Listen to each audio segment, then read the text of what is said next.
தேர்தல் பரப்புரை இன்று மாலையுடன் ஓயும் நிலையில் தாவேகா நிர்வாகிகள் கூட்டத்தில் கட்சியின் தலைவர் விஜய் பங்கேற்றிருக்கிறார். அந்த காட்சிகளை பார்க்கலாம். என் நெஞ்சில் குடியிருக்கும்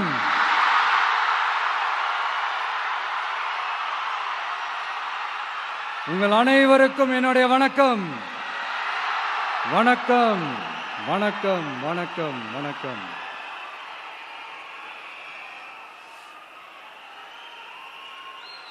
மிக மிக மிக முக்கியமான ஒரு நேரத்தில் நாம இருக்கிறோம்.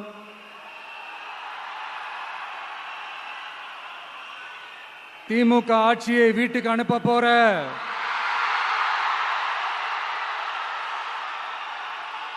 அந்த தேர்தலோட கடைசி பிரச்சாரம், ஸ்டாலின் சாரை வீட்டுக்கு அனுப்ப போற அந்த தேர்தலோட கடைசி பிரச்சாரம், இப்படிப்பட்ட ஒரு ஆட்சியை, அதாவது மக்களை சுத்தமா கண்டுக்காத இப்படிப்பட்ட ஒரு ஆட்சியை, இப்படிப்பட்ட ஒரு தலைவரை வீட்டுக்கு அனுப்ப போற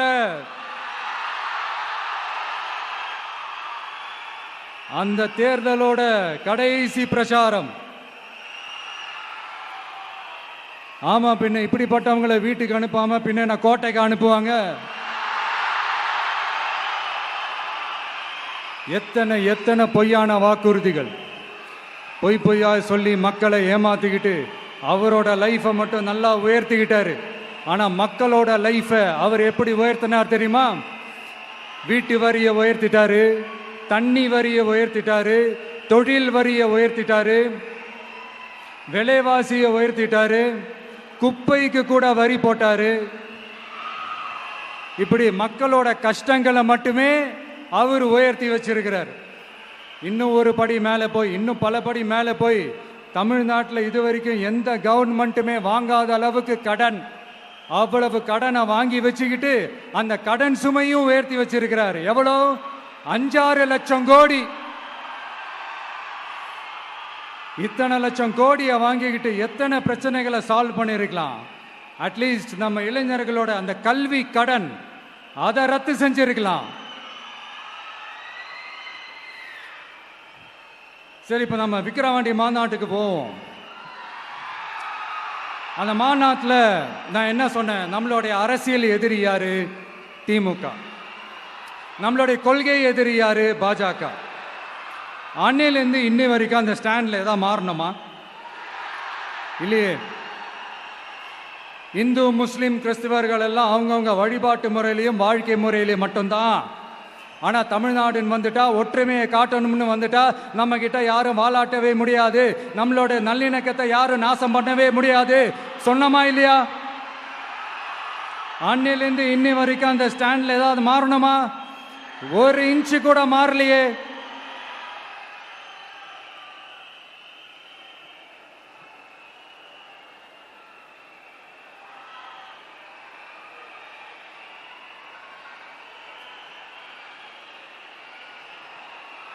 ஒரு இன்ச்சு கூட மாறலையே. மதச்சார்பற்ற சமூக நீதி கொள்கை தானே நம்மளுடைய கொள்கை. அதுல இருந்து மாறவே போறதில்ல. 100% நீங்க உங்க விஜய இந்த விஷயத்துல நீங்க நம்பலாம். இந்து முஸ்லிம் கிறிஸ்தவர்களுக்கான ஆளா தான் இந்த விஜய் எப்பவுமே இருப்பான். எம்மதமும் நம் மதம் அப்படின்ற அந்த ஒரிஜினல் முகம் தான் இந்த விஜயனுடைய முகம். இன்னொன்னு என்ன சொன்னோம்? A lion is always a lion. சிங்கம் தனியா வந்தாலும் தண்ணி காட்டிடும். இது சும்மா மொரட்டு கான்ஃபரன்ஸ்லாம் சொல்லல. உலகம் பூரா கடவுள் நமக்கு கொடுத்திருக்கிற கோடிக்கணக்கான நம்மளுடைய வகையராக்கள் நம்மளோட இருக்கிற அந்த கான்ஃபரன்ஸ்ல நான் சொன்னேன்.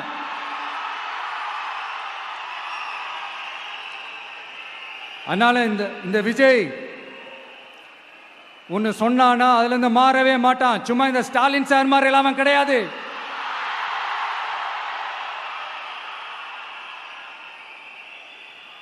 இந்த சிறுபான்மை சகோதரர்களுடைய ஓட்டு வாங்கிறதுக்காக ஒரு பக்கம் கோடி கோடியா செலவு பண்ணி தமிழ்நாட்டு காங்கிரஸ் தூக்கி பைக்குள்ள போட்டுக்க வேண்டியது, இன்னொரு பக்கம் கட்சியை காப்பாத்திக்கணுங்கிறதுக்காக பாஜகவோட மறைமுக கூட்டணியில் இருக்க வேண்டியது. ஒரு பக்கம் கதர் வேஷம் போட வேண்டியது, இன்னொரு பக்கம் காவி வேஷம் போட வேண்டியது. நான் முன்னாடியே சொன்ன மாதிரி திமுகவுக்கும் பாஜகவுக்கும் ஒரு அண்டர் கிரவுண்ட் டீலிங் இருக்குது. எப்போ சொன்னேன்? கிட்டத்தட்ட ஒரு 1.5-2 வருஷத்துக்கு முன்னாடி சொன்னேன். அன்னைக்கு சொன்னது இன்னைக்கு இந்தியா முழுக்க எதிரொலிக்குதா? West Bengal CM Mamata Banerjee madam இதைத்தானே சொன்னாங்க. இன்ஃபேக்ட் ஸ்டாலின் சார் பேரை மென்ஷன் பண்ணி அந்த குற்றச்சாட்டை சொன்னாங்க. இதுக்கு என்ன சார் பதில் வச்சு சொல்ல போறீங்க? ஸ்டாலின் சார் மக்கள் கிட்ட மாட்டிக்கிட்டு முழிக்கிறாரு. இந்த தேர்தலில் திமுக தோக்க போறது உறுதி.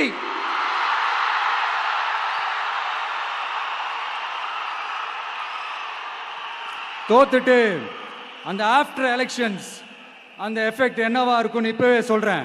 கட்சியை காப்பாத்திக்கணும்ல, ஏகப்பட்ட கேஸ்லாம் இருக்குதுல்ல, லஞ்ச கேஸ், ஊழல் கேஸ், திருட்டு கேஸ், அவங்க குடும்பத்து மேல, மினிஸ்டர்ஸ் மேல எல்லாத்தையும் காப்பாத்திக்கணும்ல.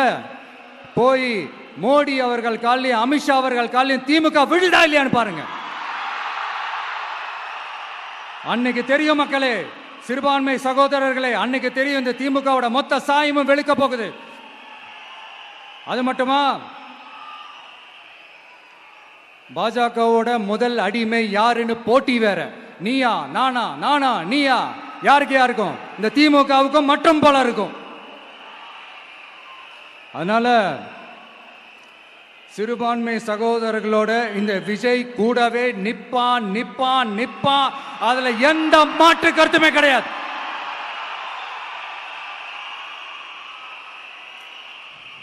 இப்ப ரீசெண்டா நிறைய காமெடியெல்லாம் நடக்குதுல்ல. ஸ்டாலின் சாரும் இந்த மற்றும் பலரும் ஒன்னா சேர்ந்துக்கிட்டு இந்த கருத்து கணிப்புன்ற பேர்ல நிறைய அந்த கடுப்புல விட்ட கணிப்பெல்லாம் விட்டுக்கிட்டு இருக்காங்க. அதுல திமுக 300 சீட்டு ஜெயிக்குமா, மற்றும் பலர் 700 சீட்டு ஜெயிக்குமா? யோ, எங்கேயா இருக்கு இத்தனை சீட்டு? குர்ட்டா மேட்டுக்கு சும்மா அடிச்சு விடுறது. ஒரு தில்ல முள்ளுக்கு ஒரு அளவே இல்லை. 40 வயசுக்குள்ள இருக்கிறவங்க மட்டும்தான் விஜய்க்கு ஓட்டு போடுவாங்களாம். 50 வயசுக்குள்ள இருக்கிறவங்க மட்டும்தான் இந்த விஜய்க்கு போனா போதுன்னு ஓட்டு போடுவாங்களாம். இந்த 40 வயசுக்குள்ள இருக்கிறாங்களா இந்த ஓட்டர்ஸ், அவங்களாம் ரொம்ப கம்மியா. ஆனா இந்த 50லேருந்து 80 வயசு வரைக்கும் இருக்கிறாங்களே அந்த ஓட்டர்ஸ் ரொம்ப ஜாஸ்தியா. ஆனா அவங்க யாரும் விஜய்க்கு ஓட்டு போட மாட்டாங்களாம். இப்படி பில்டப் மேல பில்டப் ஓங்கி மண்டையில நறுக்குன்னு குத்துற மாதிரி நம்ம எலெக்ஷன் கமிஷன் ஒரு டீடைல்டு ரிப்போர்ட் ஒன்று வெளியிட்டு இருக்கிறாங்க. அதுல 40 வயசுக்குள்ள இருக்கிற அந்த ஓட்டர்ஸ் 2,37,00,000 சொச்சமா. அதுல 50 வயசுக்குள்ள இருக்கிறவங்களையும் உள்ள சேர்த்துக்கிட்டீங்கன்னா 3,65,00,000 சொச்சமா. அந்த 3,65,00,000 சொச்சத்துல 50 வயசுக்குள்ள இருக்கிற நம்மளோட அக்கா தங்கச்சிங்க மட்டும் எவ்வளவு தெரியுமா? 1,77,00,000 சொச்சமா. எங்கடா போனீங்க கடுப்புல விட்ட கணிப்பாளர்களே? எங்க போனீங்க? சும்மா டர்னா டர்தான்.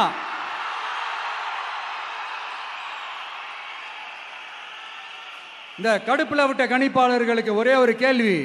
இந்த 60 வயசு மேல இருக்கிறவங்க, இந்த 70-80 வயசுல இருக்கிற என்னுடைய அம்மா, பாட்டி, அப்பா, தாத்தா, இவங்க எல்லாரும் நம்ம வீட்டு புள்ள விஜய், நம்ம வீட்டு புள்ள விஜி அப்படின்னு சொல்றதெல்லாம் உங்க காதுல விழலையோ?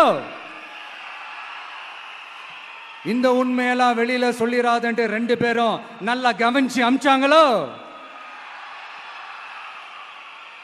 அதனால இந்த கருத்து கணிப்பு, கடுப்புல விட்ட கணிப்பு, என்ன கணிப்பு என்ன விட்டாலும் திமுகவும் இந்த மற்ற பலரும் மண்ண கவ்வ போறது உறுதி.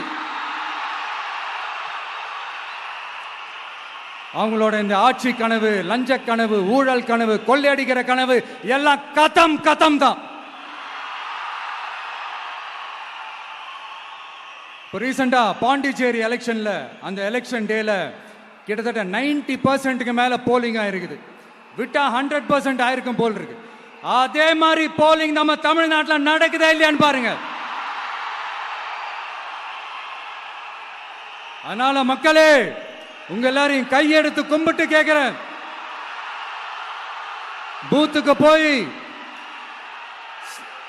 ஸ்டாலின் சார்கிட்ட இருந்து நம்ம தமிழ்நாட்டை காப்பாத்தி ஆகணும், நம்ம ஜனநாயகத்தை காப்பாத்தி ஆகணும். என்ன பிஸியா இருந்தாலும், என்ன வேலையா இருந்தாலும், என்ன வெளியூர்ல இருந்தாலும், எந்த பூத்துல உங்களுடைய ஓட்டு இருக்குதோ அங்க வந்து தயவு செஞ்சு நம்மளுடைய விசில் சின்னத்துக்கு உங்க ஓட்டு போடுங்க. தயவு செஞ்சு உங்க விஜய்க்கு ஒரு வாய்ப்பு கொடுங்க. இந்த நேரத்தில் வெளிநாட்டில இருந்து பணம் செலவு பண்ணி ஃப்ளைட் டிக்கெட் புக் பண்ணி இங்க வந்து ஓட்டு போட வந்த நம்மளுடைய நண்பிகள் உங்கள் அனைவருக்கும் இந்த நேரத்தில் என்னுடைய நன்றியை தெரிவிச்சுக்கிறேன்.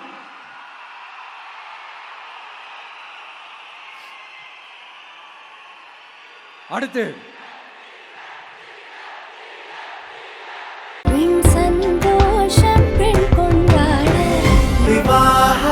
மணப்பெண்ணின் பிரத்யேகமான திருமணம் விவாஹா தி சென்னை சில்க்ஸ்.